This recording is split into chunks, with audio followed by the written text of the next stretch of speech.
Finally, I got some time. Finally, I'm back. This is the last review for AEW before the AEW All Out pay-per-view tomorrow night. This is AEW Rampage episode 4. 4 episodes down the map. Can I be real with you? Feeling like we getting the same episode over and over again, y'all. I know some of y'all gonna be like, man, you tripping. No, listen to me. Outside of the storytelling was fine. They did an excellent job trying to get you hyped for All Out.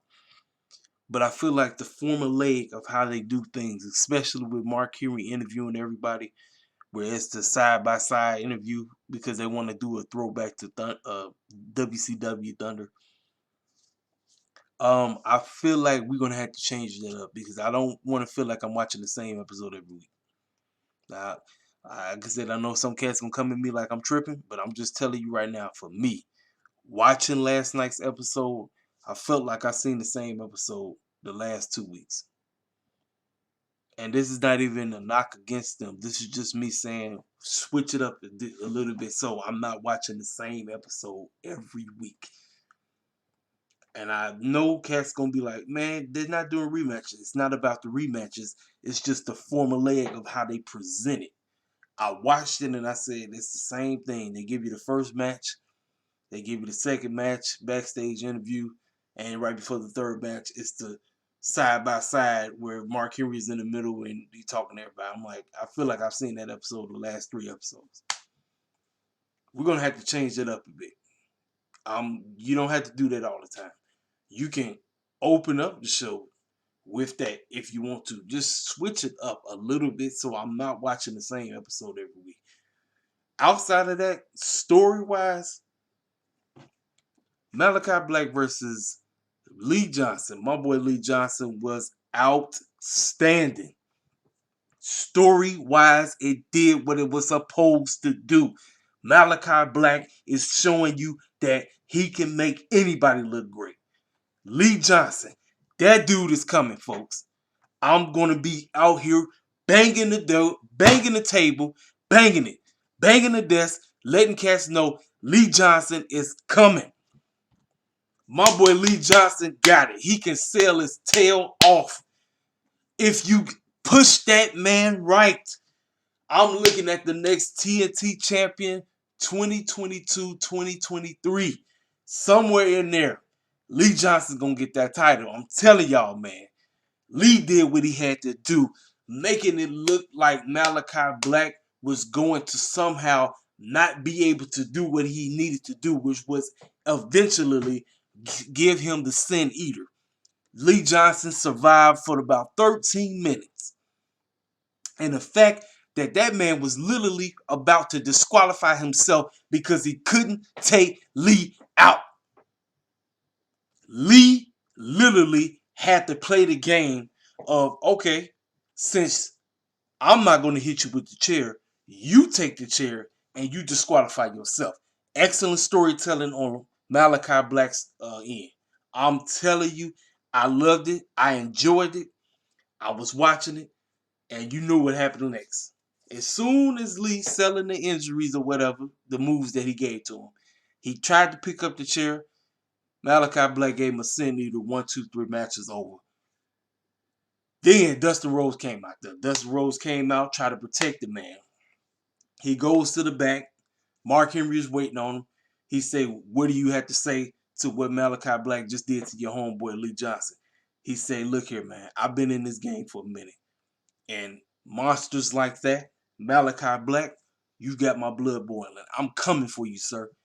I'm coming for you, and I will see you on Dynamite. You will have me to answer to.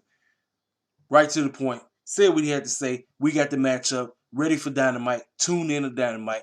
Aleister Black versus Dustin Rhodes. It's just showing you everybody that's under Cody Rhodes' camp is being demolished. This is basically to get Cody Rhodes to come back. Whenever he come back, I'm telling you right now, they're going to do it again. Give us a great match, but Cody bet not win. That's all I got to say. Cody bet not win. That is all I had to say about that, Um, we get Miro. Miro comes out talking about his TNT Championship run, and the guy that he is facing is Eddie Kingston. He talked about, hey Eddie, you think you all that in the bag of chips? I wish you would come into this ring because I'm telling you right now, you're not gonna make it to All Out. I'll take care of you right now. Eddie Kingston come out. He started talking because you know they run around with this talking about this your guy, this my guy, that, and all this crazy stuff. I done told you I really don't try to get caught up on all that, but I tell you what it's really doing. This is basically putting Miro in a position of dominance with this zealous, over the top, zealous faith man gimmick that he's rolling with. Eddie Kingston came out there, said what he had to say. Then he made the one line that everybody loves: "Redeem these nuts." I think it's gonna be on the T-shirt. Everybody loved it. He ran to the ring. Eddie Kingston tried to do a move on Miro. Miro ended up laying him out, but then it wasn't enough. Eddie Kingston got right back up and laid him out, which is setting up the momentum for Eddie Kingston to look as if he's going to win. Now, I've seen clowns in the IWC talking about Eddie Kingston's going to win the title because they think Kip Sabian is going to cost Miro. I'm like, I got the opposite happening. I got CJ Perry costing Eddie Kingston. Eddie's going to have the match won, but I think CJ Perry is going to be the major factor as to how Miro retains his title. Because you see, like he said, all I got to do is go for your neck. That's it. I go for your neck, sir. I do these certain moves. He mentioned about doing certain moves or whatever. I do certain moves, take you up off and get you off your feet. I got you. Listen, 2-week build, and I'm already actually anticipating this being a decent match. Two big dudes bringing two different styles to the table. I want to see how they match together. That's the name of the game. I'm excited for this match. And now we got to this matchup. I was actually looking forward to this match because I wanted to see how Chris Statlander worked with Jamie and Rebel. Y'all, I'm going to be honest with you. Chris dominated this entire match, but I don't understand what the clown they was trying to say. First and foremost, let me talk about Miss DMD. Dr. DMD Britt Baker. Why the clown did she come out there butt naked? And when I say butt naked, I'm talking about her missing her title. I'm like, girl, where's your championship? You're missing the title. I'm like, you're the AEW Women's Champion. Where the heck is your title? Girl, where is your title? I'm like, she doing all her DMD and all this stuff. I know she over with the crowd like a mug. But I'm like, girl, you're missing something. You're naked. You're missing your title. Where the heck is your championship? And I'm sitting up saying to myself, did Chris steal it? No, Chris didn't steal it because after she came out, then Jamie and Rebel came out. Chris came out there with the OC crew, with the best friends and family, and she didn't have nothing. Chris didn't have absolutely nothing. So that's what's making me wonder, where the heck was the title?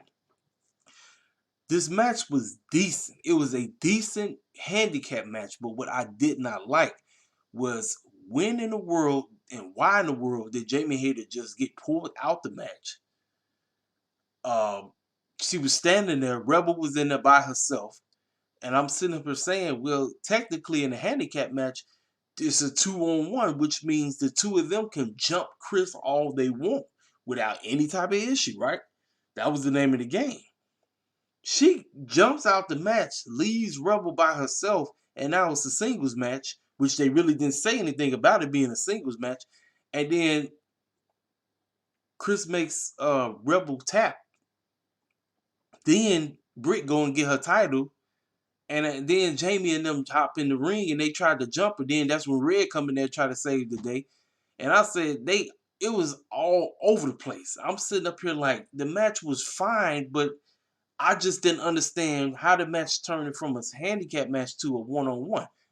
I'm like, if it's a handicap match, Chris is supposed to get beat down. The name of the game, yes, you want to make Chris look strong, because boy, did she look strong. She was doing both moves on both of them at the same exact time. I'm like, this girl, Chris has improved a lot. I know it's a lot of people that be talking about she be botching a lot, but Chris looked great. But I just didn't understand what was the point of Jamie just dropping out. She over there talking to Britt. I'm like, girl, ain't you in the match? Aren't you supposed to continue going on? Like, what the heck is you doing? Didn't make no sense to me. I didn't make a lick of sense. I was like, I didn't get it. I really didn't understand it. I was sitting up here saying to myself, like, what the heck is y'all? What are you doing? Like, I get you're trying to tell a story, but it really makes absolutely no sense to me. Makes no sense, none whatsoever. We do know Chris is losing, right? Britt not losing that title. And then, like I said, after the match was done, you see Britt ran over there and got a title, and I'm like, well, why didn't she have the title when she first came out? Because she wasn't wearing it because I was trying to see if it was underneath her shirt. It wasn't. Because when they zoomed in, she didn't have nothing. She didn't have anything. Usually she do wear it, but she didn't have it on. So I was like, where is her title? Um, am I hyped for the match? I just want to see what the two of them bring to the table. That's all I care about. I know Chris is not winning. We know DMD got this on lock, but that's all that matters to me. Then they showed during the press conference they want people to get excited for this matchup: John Moxley versus Satoshi Kojima. During the press conference, Moxley flipped the table and then he got into his face. Then he started pushing them and then they started hitting each other. They want people to really give a rat's behind about this match. I'm sorry, I really don't give a rat's behind about this match. The only thing that matters about this match is the result. Is Moxley going over? Is Kojima going over? I said Moxley's going over, so that's all that matters to me for that. So then, once again, like how I said it, the interview thing, when it comes down to the main event, you got Mark Henry sitting right in the middle, and then everybody is side by side. Now, the promo wise, everybody did a good job. I'll give it to, even though it's still the same formulaic, I really didn't have a problem. 2.0 is on the road. They cutting excellent promos. I don't know the cats' names in the group outside of Daniel Garcia, but they on fire right now. You would have when they came through, I thought these clowns was gonna be clowns. That's what I thought. But these cats is on fire, man. Tony Khan he sees promise in these cats. He really do. He sees promise in these young men, and the fact that they are in the main event with Darby Allin and CM Punk and John Moxley, that should tell you that TK has promise in these two cats. They said some foolishness talking about what they're gonna do to Darby and all this crazy stuff, and Daniel said what he had to say. Mark asked Darby, you know, where's your head at? Because I know you got to focus on this because we know you got your big matchup against CM Punk. He said, I deal with CM Punk later. I got to take care of this clown. And this clown, when he get in the ring with me, he ain't gonna understand what's going on with me. So I said we leave it at that. Now, CM Punk is coming out on commentary. He come out, the crowd goes crazy. Everybody's singing the song and all this. Then he go jump in the ring. Go jump where the fans are. One goofy decided to, hey, see, CM Punk, hey man, I got a little alcohol beverage. You want to drink? Where dang well CM Punk does not drink. You know that. That's where the whole straight edge situation comes. He's not a drinker. Same like me, I don't drink either. So kudos to CM Punk. This is the one thing there. Some CM Punk have an agreement. We don't drink, and I'm with him. I roll 100% with him. So salute to you, CM Punk, to telling that clown, no, fam, you crazy to say. And it's a meme now. It's a meme. So he's sitting on commentary with Jericho, and it was people was already talking about it, right? Back when they had their matchup, I think it was WrestleMania 28 or something like that, with the whole alcoholic thing and everything. So now you got Darby Allin versus Daniel Garcia. This match was great. This was a great main event. You had all kind of stuff going on in this match, and I'm telling you right now, man, the hype for this match between Punk and Darby Allin is listen, this is the only match that just feels like it's the most important match. Which I feel like this is me. I feel like this should main event.